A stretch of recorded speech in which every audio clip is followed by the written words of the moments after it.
Yapo bad guys inazidi kuweza kusonga mbele katika sehemu ya 39 na The King himself kama kawaida kupitia WhatsApp na Telegram utaipata popote pale ulipo ndani ya Tanzania na nje ya Tanzania kwa gharama nafuu. Jiunge sasa na grupu la Kijanja ili kuendelea kuweza kupata update na ratiba za movies zinazoweza kutoka kila siku.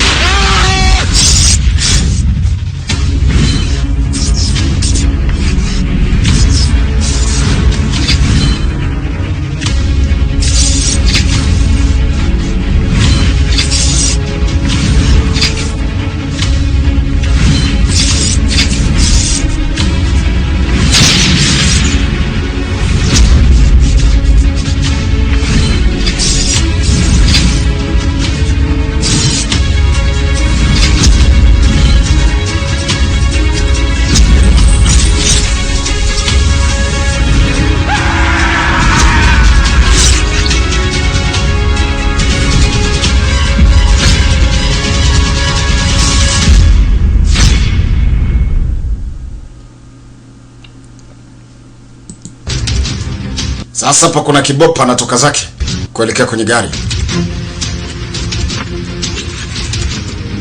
Ndio wale mafisadi. We! Pitaki kafika. Wewe umeingiaje hapa?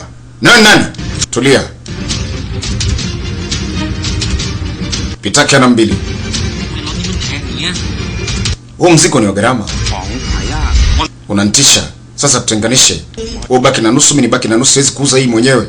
Hawajakaa vizuri kipondo. Wapumbavu, mnauza madawa. Aliwafinya. Hiyo pressure ilikuwa sio kawaida. Yaani ni mtaa kwa mtaa. Poa, nitakwambia kila kitu. Okay. Na nikishaweza kukwambia kila kitu, huo mzigo inabidi uweze kuniachia. Sawa eh? Laana wewe. Ongea. Anayekumiliki nani? Hey! Inspector. Kuanzia sasa una kazi. Hii hapa ni rasmi kabisa kwamba umefukuzishwa kazi. Kwa sababu alikuwa akiweza kufanya kazi yake kinyume na sheria. Na amri ilitolewa na Namchai. Maana waliona hayupo sawa kiakili. Anafanya kazi kinyume na sheria. Kwa hiyo ndio sababu ya kufukuzishwa kazi. Ni lini utamlipa pesa bosi wangu?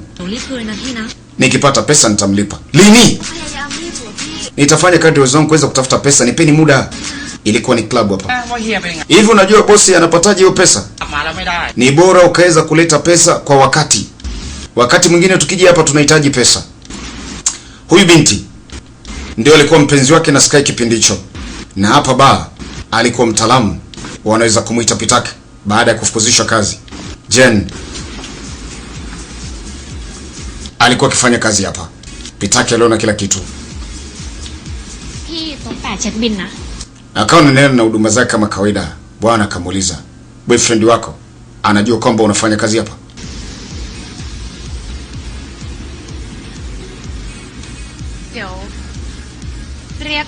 Nitakupatia unachozo ukihitaji. Yaani akawa unapotezea.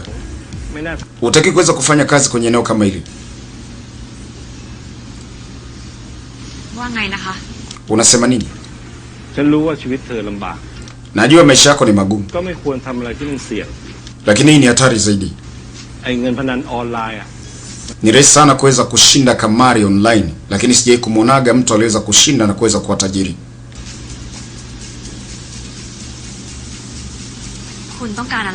Wewe unataka nini? Deni lako unadaiwa shilingi ngapi? Najua wale watu wanataka uweze kuwabishia pesa yao. Nitakusaidia.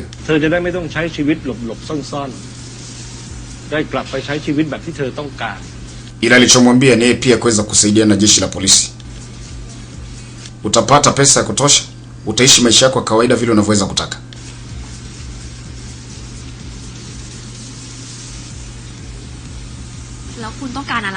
Sasa unataka niweze kurudishia nini? Nataka usaidie polisi tu.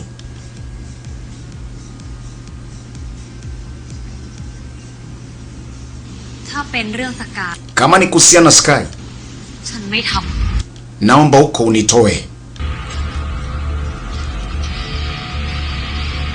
แฟนเธอมันเป็นฆาตกรโลก Mpenzi wako ni muuaji wa mfululizo. Leo hajakuua. Je, kesho ni nani mwenye kuweza kujua? Jen akatishwa. Uniamini mimi? Nasubiria simu yako. Akamwacha kadi ilikopo na namba za simu. Mchunguze boyfriend wako, ni muuaji wa mfululizo. Sasa saidia jeshi la polisi tumpate Sky. Alice ni maelezo yote bado anapewa na Pitaki. Miaka miwili iliweza kupita, nini kilitokea? Ndio maana tunasema ni mambo ya ndani, internal affair. Usiku Jen wakati amelala na Sky alikamata kisu na akatoka ule usiku. Hakujua anakwenda wapi. Na wakati anakagua alikutana michoro ya ajabu sana, rekodi nyingi za kutisha, mauaji ya kikatili. Polisi wameweza kupata ushahidi, miili minne, na haijapatikana silaha iliweza kufanya mauaji, hakuna fingerprint, DNA yote, hakuna chochote kilichoweza kupatikana. Lakini haijalishi, huyu mtu lazima akamatwe. Kwa Jenny akameza kwamba wale wote na Pitaki, akapata pressure. Lakini atamkamata vipi? Anataka kuweza kumkamata kwa mtumiwa ambaye anaishi, yani victim ambaye ana survive. Ndio njia pekee ya kuweza kumkamata Sky. Kwa Pitaki pia alipanga plani yake yeye na Jen. Akamtumia Jen ili kumkamata Sky. Sasa kuna maelezo, kumbuka Jen aliweza kutoa mahakamani kwamba mtu ambaye alikuwa anataka kuweza kumuua ni Sky.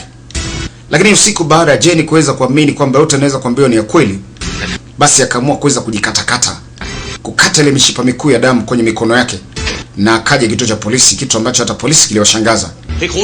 Wewe mwanamke, vipi? Jamaa anasema aliweza kumtumia Jen kama mshahidi ili kuweza kumtia nguvuni Sky, kumwangusha kabisa, kumpeleka Sky jela. Kwa hiyo alimtumia Jen. Jen akatoa ushahidi ambao hakuwa na wakanao mahakamani kwamba mtu alikuwa anajaribu kuhitaji kuweza kumuua ni Sky. Kwa hiyo alitumiwa na Pitaki, kwa sababu Pitaki aliamini kabisa Sky ndio mtu aliweza kumuondolea binti yake. Hakuwa na ushahidi kamilifu kwa sababu tu Sky aliitwa muuaji wa mfululizo, lakini Sky kwenye maelezo yake anasema hakuweza kumuua mwanamke yote ama mtu yote zaidi ya wale wawili. Binti aliposimama mahakamani akasema mtu huyu alisema kwamba ataniua na alishaweza kuua watu 15. Lakini akasema mwili mmoja hautaweza kutengeneza tofauti yoyote. Yaani kama akiongeza kwa 16. Unawezekana kuweza kutuambia sisi ni nani ambaye alijaribu kuhitaji kuweza kuua wewe ndani ya mahakama? Jen bila uoga akamuuza jamaa yake na kumtia kitanzini. Ni yule pale. Sky hakuelewa chochote, alibaki kushangaa. Pitaki kwake akaona hii ni babu kubwa, kwa hiyo akamtumia Jen ili kumwangusha Sky. Kwa hiyo unaiambia mahakama Sky alijaribu kuhitaji kukuua wewe?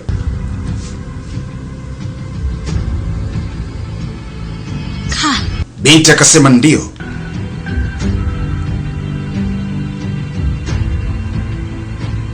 Kwa ushahidi uliweza kutolewa, mahakama iko na chaguo.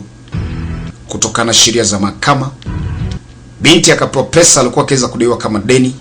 Pitaki akamwambia anza maisha yako mapya na usahau kila kitu. Akampa pesa kutosha Jen.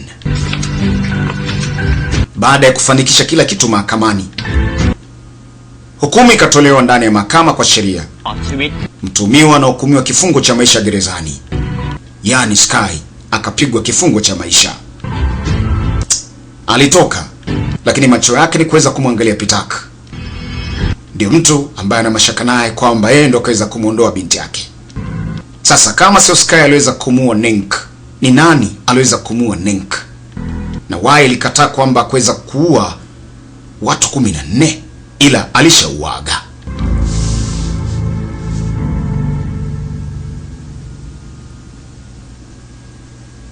Haya ndio mambo ya ndani usiweza kuyafahamu. Sasa nimeelewa ni kwa nini Sky aliweza kutoroka walinzi na kwenda kumuona Jen. Bado nilikuwa nikiweza kufikiria yeye kwa miaka miwili. Alice anapata picha kamili. Kwa nini uliweza kusema yale mambo pale? Hilo ni ajabu.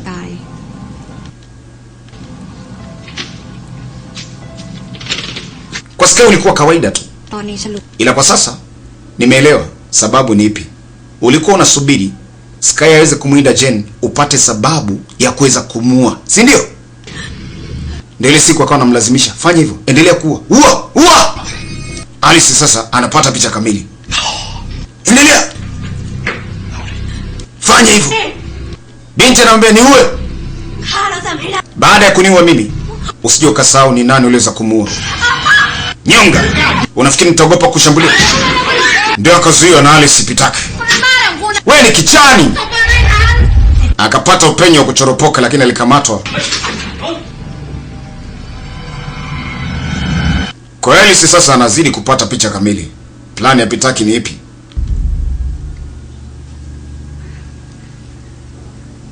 Na siku hiyo alibaki na Jen. Akimuulizwa kwa salamu.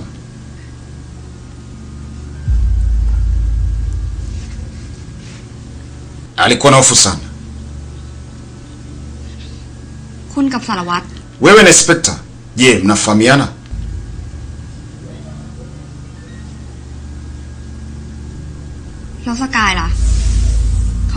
Sky na mahusiano gani na Inspector?